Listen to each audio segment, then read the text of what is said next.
All right, I was gonna make it short on this, but then I started feeling like this seems like a popular topic, like that people, at least my audience, really likes to know more about. So perhaps I should extend the duration of time that I was planning on making. So, do you use this question though?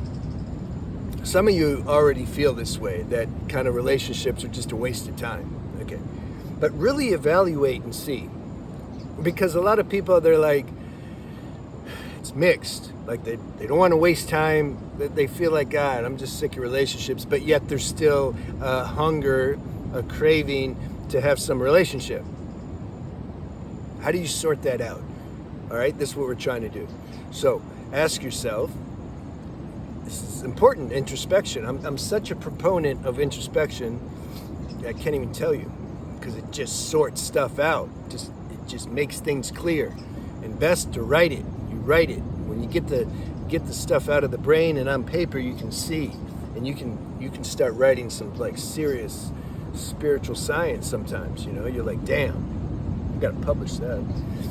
All right, so you write this. What is it that you're getting from relationships? Why do you want relationships? What are they doing for you? And look at it objectively. Just be sober about it. Like what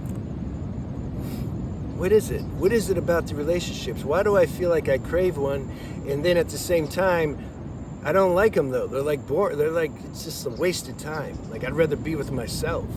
I enjoy my own self more. Do you criticize that? Do you judge that? Do you think there's something wrong with you for wanting that? Are you subconsciously being plagued by the conditioning of society that says, no, relationships are super important. You need to have friends, and look at Facebook people. They have thousands of friends. Like you don't even want to talk to anybody. Is there something wrong? Like contemplate that and see. Contemplate that and check that, It's natural if we're in a body and we're playing as an individual sense of self. It's natural to want to relate with consciousness, wants to relate with consciousness in another form. Okay? That's natural, it's instinctual, it's okay. Everybody has that tendency. Everybody, okay? Master, no master, they have that. At the same time though, you have a relationship with your own deeper true self. Because the fact is, you're individual, you're playing as an individual. So then that's relationship. When you're doing your spiritual practice, you're connecting with your true self. It's like this. Like this is your individual, this is your true self, and you're like connecting, you're like kissing, right? This is the highest relationship, obviously, but that doesn't nullify the tendency and the enjoyment of having a relationship with another form. I like dogs and cats a lot because there's no mind. They don't have that heavy masculine vibration of mind trying to size you up and put you into a category, and then when they can, they're confused. I went through that my whole life. We unconsciously do that. You meet somebody, automatically the mind opens the file drawer up and tries to see which file they belong in.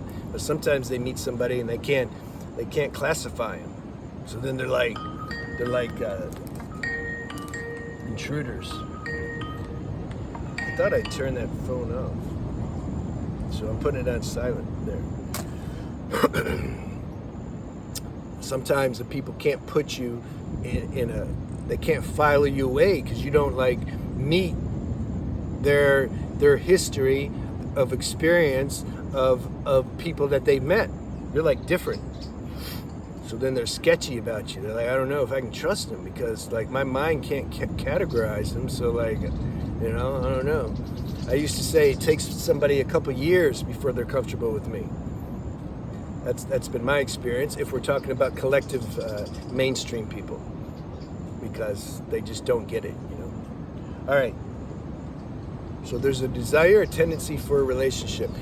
Let me tell you, honestly, the people that I don't have a lot of people that you can call a personal relationship that I'm going to spend my own personal time with and then we're going to be together, because I have too many other things that I enjoy doing that I want to do. And I enjoy just sitting with myself much more than having a suitcase with me with all their stuff and like, why would I want to do that? Because I'm not lonely. Like, I'm not, I don't. The more identified we are with this body, the more we're going to have a tendency to be around another body. That's just how it works. Okay. So those who have started to recognize more deeply your true self, that relationship's really nice. So you're just not going to compromise and be with a human bot with a busy mind, and then they're going to be projecting all the stuff onto you. Like, why would you do that? You're chilling with yourself. Like, now, there's still a tendency, a natural tendency, and why not? We're here to enjoy life. This is part of the enjoyment, to want to relate with another human being in terms of like consciousness relating to consciousness in human form. So the two ways that I do that, the highest, best, spiritual. We're just contemplating these subjects with each other over and over again. This is what we do. Because it's infinite. You can always, spiritual principles are infinite. You can always get deeper into them and talk from different angles, and it's ongoing. It's fun to either have somebody who's at similar level as you, or somebody who's open. They're open. There's respect. They have respect for this level of conversation. The worst is when you're around somebody who thinks they already know everything, and then you just kind of try to outdo each other, or there's no humility, there's arrogance, spiritual arrogance. That's like the worst. I'd rather talk to somebody that doesn't know anything about spirituality. So that's one, for me, that's my, I guess, favorite category, is when I'm relating with somebody who we're either on similar level, or there's just a deep openness, humility in them, and they have the capacity to assimilate these kind of talks and pointings. This is best. And it gives energy. It doesn't take energy. You're getting cosmic energy at that point. It's just flowing. They say something like, when two or more people are gathered in the name of truth, or gathered in my name, God, there I am. There God is. And when another way of saying that is, there's energy and power there. You're tapped into the cosmic flow. That's why you can talk for hours and you don't get tired. See, you're not using your personal energy like you do if you're talking with somebody and you're trying to outdo each other with who knows more and all that stuff. So that's one category. The other category is if I'm involved with somebody on a creative project. We're working on some creative project together. So our attention's focused, and if the creative project is for, the higher good, the higher humanity, it's it has energy like that. It's not just some anyway, I don't know. So then our minds are tuned, it's focused, it's like a meditation, it's concentration. We're like trying to troubleshoot or do something that's creativities. As you know, this is a great tool for a spiritual practice, because it's a way to channel the energy. What do they say? An idle mind's the devil's mind. You're just sitting, and you have all this energy, it needs to be channeled.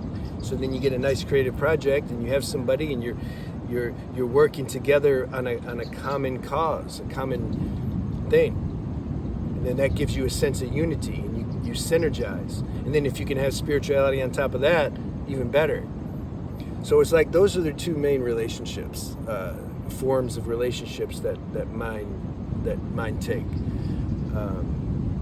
Because there's nothing better than that, If it's why settle for something less than that? It's like you got better things to do. Why? So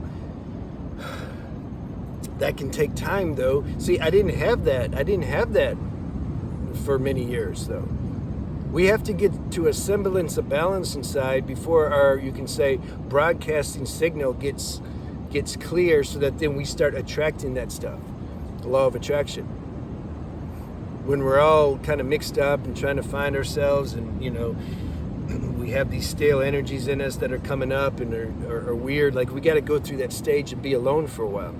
Like, being alone is necessary. Don't put a time limit on how long that takes. Don't say, well, I'm already 40 or 50 or 60 and I still feel alone. Don't worry about it. You just can't. Like, what are you going to do? This is what life, because I've talked to people like that. Life prescribed you this situation. Trust in it. Yeah, I know there's something, the emotions around that doesn't feel good, but it goes back to surrender. It goes back to surrender. The more that we can surrender and accept our life as it is, then somehow this signal gets more, broadcast is more strong now. And then you'll end up attracting somebody. Because when we're busy in our mind, hating our life and wondering why it's like this and that, you understand our frequency's like all over the place.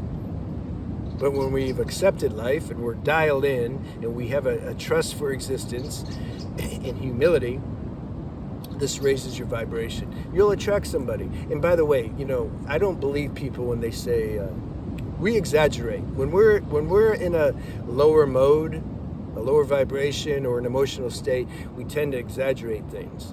No, I've been alone my whole life. Like, no, you haven't. Accept life, everything's good, and you'll attract some of these higher relationships it's super nice. It's super nice. Don't think, that you're above. Some people, they just think they're so high level, I can't talk to anybody. I'm just too high level, man. Yeah, don't do that. Catch these things out. And I hope you enjoyed this video. I'm going to go in the ocean because I'm hot. All right, I'll see you.